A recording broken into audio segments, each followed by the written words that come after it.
From deep in the heart of West Texas, where big flavor lives, you're watching Bite of West Texas on Big Country Homepage. Are in the right place here on Bite of West Texas. We are highlighting small, locally owned hidden gem restaurants across West Texas. And now I have to say, McKay's Bakery, hidden, but not quite hidden, but definitely a gem. And thanks to this incredible woman sitting across from me, it is making a comeback. So, who are you and what cafe bakery do you own? I'm Denise Molinero Wright, and I am the new owner of Molly, rebranded as Molly McKay's Bakery Cafe. Yep, that's right. And of course, just to kind of clarify here, I will say when I first heard Molly McKay's, it was going to be reopening, I thought, oh, is Molly the daughter of Mr. McKay? Right. But clarify, you said your last name's Molinero, so clarify where the name Molly McKay's came from. I was searching for a name and was asking a lot of friends, and one of the husbands of one of my friends suggested Molly, Moli, as a nod to Molinero, Yeah. because of the great respect and love that I have for my parents, and they're my heroes, and and so it joined the two families together. And a lot of people wonder where McKay's came from, and it was the grandmother's maiden name of Diane Green, who was one of the original founders. Yeah, her and her husband Bobby founded McKay's Bakery here in Abilene in 1991. Correct. Right? And Yes. then you told me 2011 until it closed in July of 2023.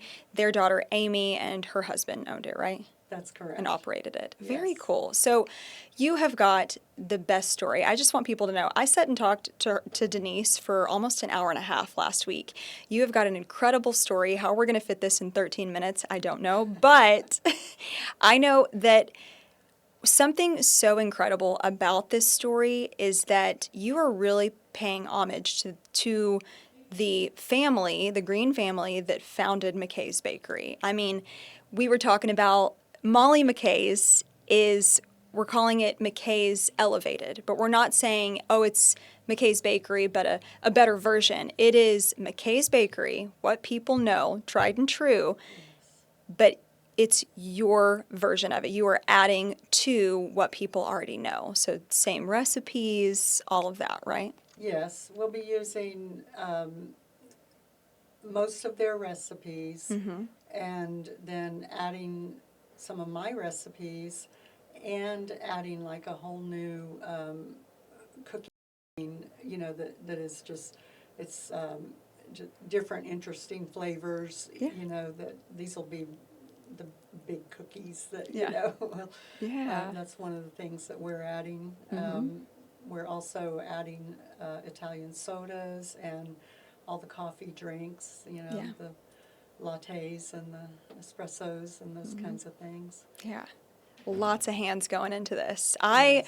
I got the opportunity to walk through with you, and now obviously it is still under construction. But like I said the other day, you gotta let the cake rise. So I'm sure a lot of people are wondering when it will be opening. We'll get to that in just a little bit. We're gonna keep you on the edge of your seat here. But I got to walk through with you. Lots of people have got hands into this. Lots of time, energy, yours especially. Sweat has gone into bringing this bakery back to life. So, when I was there, there were people power washing, there was construction workers there. I mean, this is underway. It's happening, right? It is, and there's a lot of people working at the same time on different things, and everybody is. We had a little setback, but everybody is working super hard to get us open just as quickly as we can. Absolutely. And now you have a very sweet story, and we're calling it a sweet story because you were telling me that's kind of what we're the tagline, right, for the bakery. Right. Molly McKay's A Sweet Story. So, you have owned a business before. you are a cancer survivor. Yes, ma'am. Tell me what your journey has been like getting to this place and deciding to take on this huge task of reopening McKay's Bakery here in Abilene. I think in 2016, this was before cancer, I had a situation where I was very ill, and the reality of I could die, and I was, it just, and then after that, having cancer, and it made me realize that if I want my dream to come true, I have to be brave enough to step out and do it, and get out of my comfort zone of what I've always done. And when I would get discouraged, I would think about my parents and how they started their business, and if they could do what they did, it was just like a little, push for me that, I can do this. Yeah. Just, stop being fearful. Just go for it. Yeah, you have done a lot of incredible things in your life. So I know that the Abilene community is very thankful for you bringing this back. Now, I also know that I want to call them the McKays, but they're not the McKays, they're the Greens, founders of McKay's Bakery. They have also really helped kind of walk through this process with you. I mean, tell me a little bit about that. Well, they're all a wonderful family, and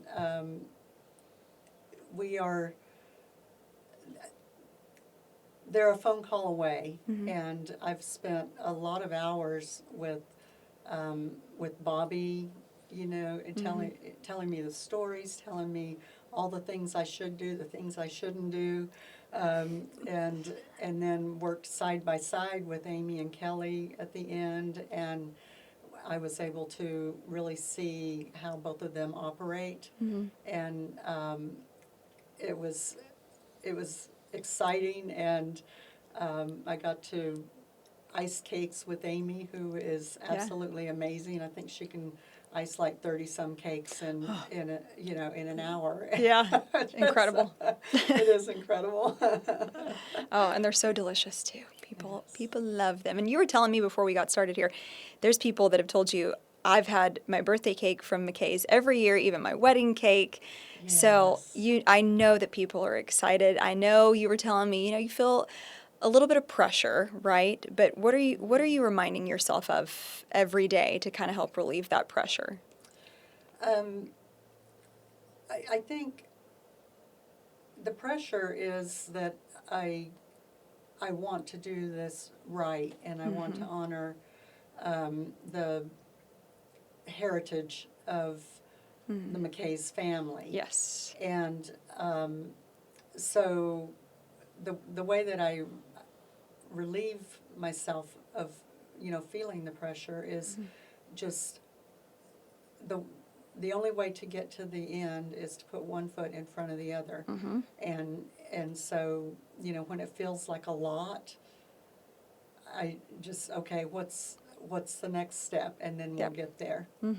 Absolutely. And speaking of, honoring the heritage of them, you also are incorporating a lot of things actually from the original McKay's Bakery, equipment, like you said, recipes. But Yes. I got to look at some of that equipment, and that stuff is incredible. Y'all are going to be churning out stuff constantly, right? Yes, and Yeah. I had to laugh because when we were looking for a location, there was a certain contractor. He said, you only need 1,500 square feet, and compared it to another bakery business that recently opened, but they focus on one product, and McKay's puts out all the good stuff: the pies, the cakes, the Thumbprint cookies. all the the thumbprint cookies for sure. The sweet stuff, the savory stuff. It's really a mass production. Yeah. And just seeing our equipment move in, I mean, it took an incredible team of people and equipment. Mm-hmm. I'm talking cranes. I'm Yes. talking, you know, all Big, heavy stuff. heavy duty stuff. You don't realize how big it is until you see it. It's incredible. Yes, Mm-hmm. yes. Oh, I love that. I love it so much. I just can't wait to turn it all I know. on. I know, right? Yes. Trust me, we can't wait for you to turn it on either. Okay, so now let's talk about, well, like I said, I know the question, the burning question, y'all. Don't worry, I'm going to ask. Okay, so like I said, we're still under construction right now. But is there kind of an idea of a time frame that you're planning on opening? We are hopeful to open by mid-December. Okay. Okay, perfect. All right. Well, Yes. like I said earlier, we got to let the cake rise a little bit, just a Right. little bit longer for perfection. And there's just a few things that are out of our control, but Uh-huh. everybody, contractors that are on board and the city, everybody has been wonderful. Mm-hmm. Yeah. And And you already have a rendering of the front of it, so we kind of have an yes, idea of what it's going to look like. Yes. And where exactly is it located? It's at 2534 South 7th Street. It's Yeah. where Natural Foods was for years. Okay. And you already have over 5,000 followers on Facebook. So when I Yes. say people are excited, Denise. It's so fun. Oh, I know. Okay, well, last question for you. So, what do you hope that Molly McKay's becomes for the Abilene community? I feel like what I would like is just to be a chapter in the story. The Greens and the Rileys, they have built something that is an Abilene tradition. And so I want to be in this chapter, and then my hope is that, you know, when my time comes to an end, that somebody else will want to pick up the baton and carry it, and maybe one day it'll be a business that's been in Abilene for 100 years, you know. Oh, and I know we would love to see that. I would too. Well, Yeah, and I know that the Greens and the Rileys are very thankful for you carrying on that baton, as well as the Abilene community. And like you said, don't worry, y'all, the thumbprint cookies are coming back, and as well as plenty of your other recipes too. So we're really excited about Absolutely. it. Denise, Yes. you have got such an amazing story, and we only got to share just a little bit of it. So when you go visit Molly McKay's, y'all, and you see Denise, give her a hug, give her a handshake, give her a high five. She has put so much time and energy into opening Molly McKay's here for us, and we are so thankful for her. Thank you so much, Denise. Thank you, Heather. Thanks for being here. And y'all be sure to stick around. We're going to be talking to the owner of a popular pizza restaurant in West Texas. From deep in the heart of West Texas, where big flavor lives, you're watching Bite of West Texas on Big Country Homepage. All right, welcome back, everyone. Right here on Bite of West Texas, we are highlighting small, locally owned hidden gem restaurants across West Texas. And hello, my friend. How you doing? Hi. Good. How's it going? What is your name and what restaurant do you own? My name is Fernando Fuentes in San Angelo, Texas. Lily's Pizza. Lily's Pizza in San Angelo, Texas. All right, like I said, we are covering all of West Texas, so we're getting out of Abilene and the big country, and we are highlighting San Angelo today. Lily's Pizza. So now, In the big town. here's the thing, Fernando. Now, you worked in the bar business for quite some time.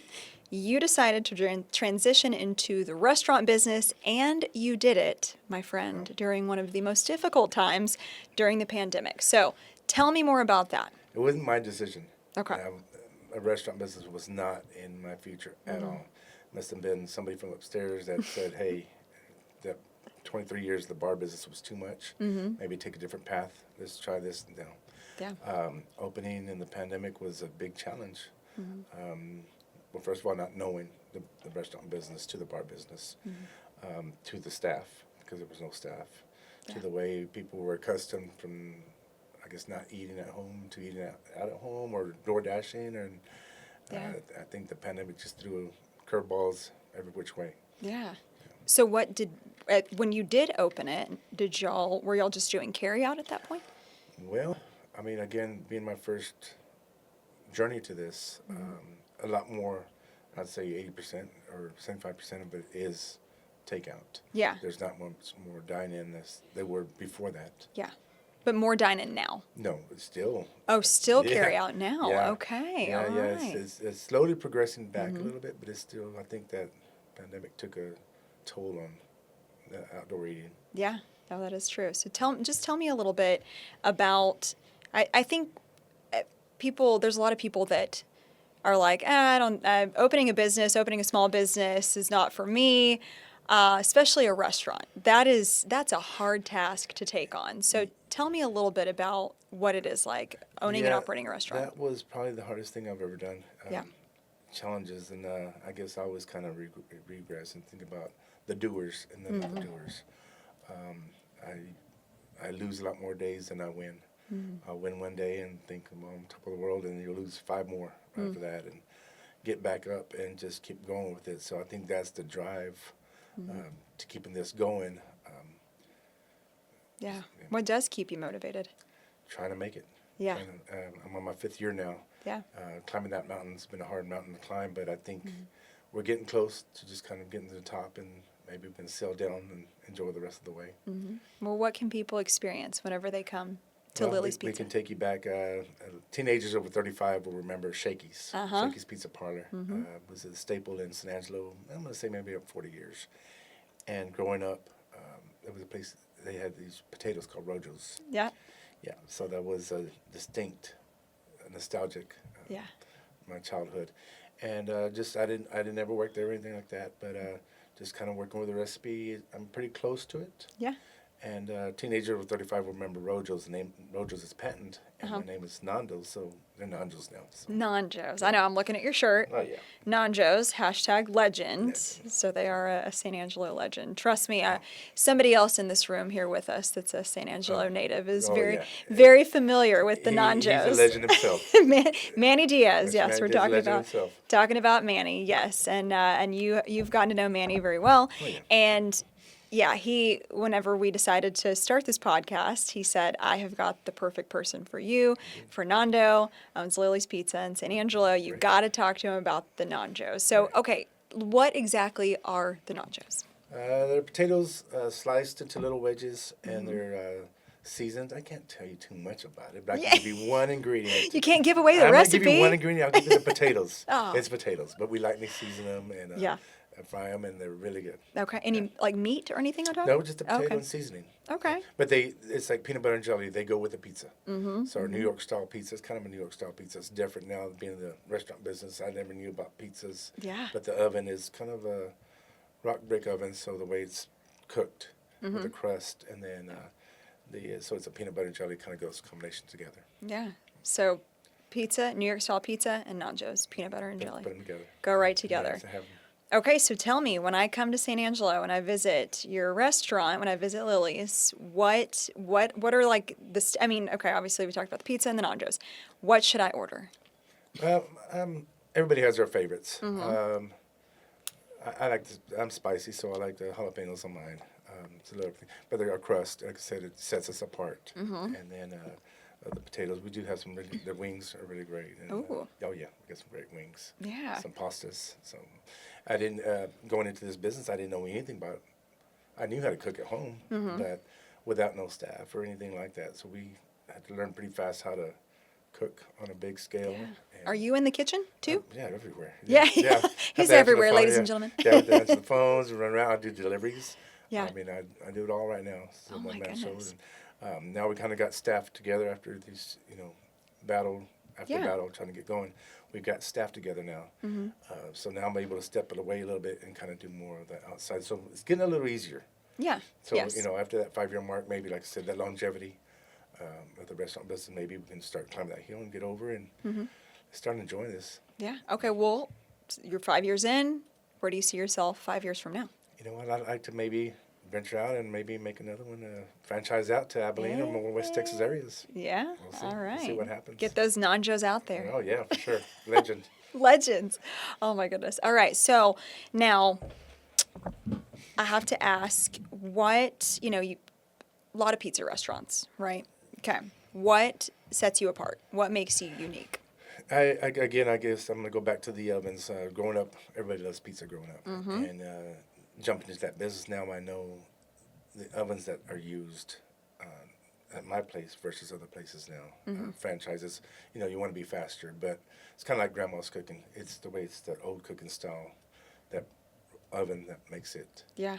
tasty and crunchier, and So we're talking crust the here. crust. The Yes. crust is key. Yes. The crust is key. Yeah. So do y'all have all different kinds of crust? You got thin No, crust, thick crust? No, it's one hand toss hand crust, but we make our dough daily. So Oh, okay. that's something else new I knew. So we Yeah. make it daily. It doesn't come frozen. We make it daily. We stretch it out and we let it rise and get it going.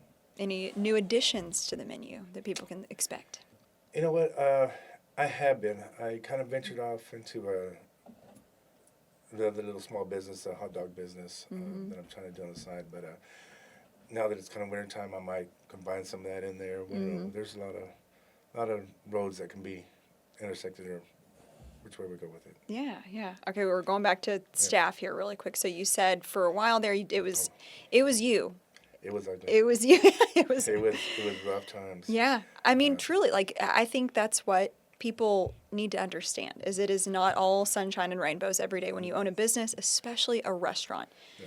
So, and I tell people, if you're ready for a day that needs to run in consecutive 1 through 10, it doesn't run that way. You Yeah. can start at 1 and end up at 10, go back to 2, 7, 5, 4, but at the end of the day, we get to 10. Every day's doesn't run smoothly. Yeah. No, not every day. So we just go with the flow and just take it as it comes and just make each day happen. Yeah. Well, people are loving it, Fernando. Oh, yeah. I looked you up. All right. Yes. Yeah, good. Great reviews. People, of course, love the Nanjos. Oh, yeah. But, you're there. Yeah. What does a day-to-day look like for you when people walk in, they see you there doing all sorts of things? I mean, that is hard because it's back and forth. We just have to go with it, and I don't know. Yeah. Yeah. You're a It's busy rough. guy. It's rough. You It's are a busy guy. Running 100 miles an hour. Yeah. Yeah. Okay, so tell me this. Somebody that might be interested in opening up their own restaurant, can you think of like maybe 1 or 2 tips, your words of wisdom here? Stay with it. I mean, Yeah. just, don't give up. I mean, it's just, I haven't made it yet, but we will make it. I know we will, so. I think Yeah. y'all are Oh, doing yeah, okay. yeah. No, Yeah. It's rough, but we'll make it. And Yeah. times have changed, but just you got to adapt to it and just keep moving with it and go with the flow. Yeah. What are you doing to get people in the San Angelo community? Everything I can. Yeah. Everything I can, from Yeah. Facebook to all sorts of medias and flyers and just out promoting. This is what I can do. Yeah. I love it. All right. Well, I mean, why do you think the community keeps continuing to pour in their love and give back to you? San Angelo's born and raised. I always say I should have left, but I didn't. But it's okay. We're a small, big town. I think everybody kind of knows each other, and that's kind of it's kind of helped me through the business. Yeah. Born and raised with the businesses and just knowing everybody and keeping everybody happy. Yeah, and they're showing the love too, So right? Those smiles. Yeah. Yeah. Yes, absolutely. And who is this precious little boy that's on your Instagram, peeling the skin off of the nachos? That's our little Bubba. Yes. Yeah, he's our little mascot. He's all over, and he's all about the Rojos, Nanjos. Nanjos, yeah. Yeah, about the pizza. So he's making him away for himself. Yeah, he's kind of like me as a kid. I would peel the crust off of my Oh, yeah. peanut butter and jelly sandwich. So he's not a fan of the skin of the I think nachos, he's tried but every different aspects to eat these Rojos. well, he looks happy when he's doing it. Oh yeah, they So all do. They all yeah. do. All right. Well, we appreciate you so much, Oh, Fernando. thank you you. for being here. Thank you, And anytime. I secretly wish you would have brought a I plate of should Nanjos I should today. have. I should have. I will. Manny's over there laughing too. Yeah. He's like, me too. I should have. Hey, well, that means we just get to come to San Angelo and visit true. you. Yeah, come on down. Yeah. All right. Well, you heard it here first, ladies and gentlemen. Thank you. Lily's Pizza. Hey, listen, we appreciate you. We appreciate your motivation. Keep it going because, like I said, people are loving it, and we want to keep churning out those Nanjos for years to come. For sure. All right. Thank you Hey, again, pleasure. Thank Fernando. you. Pleasure having you. Thank you.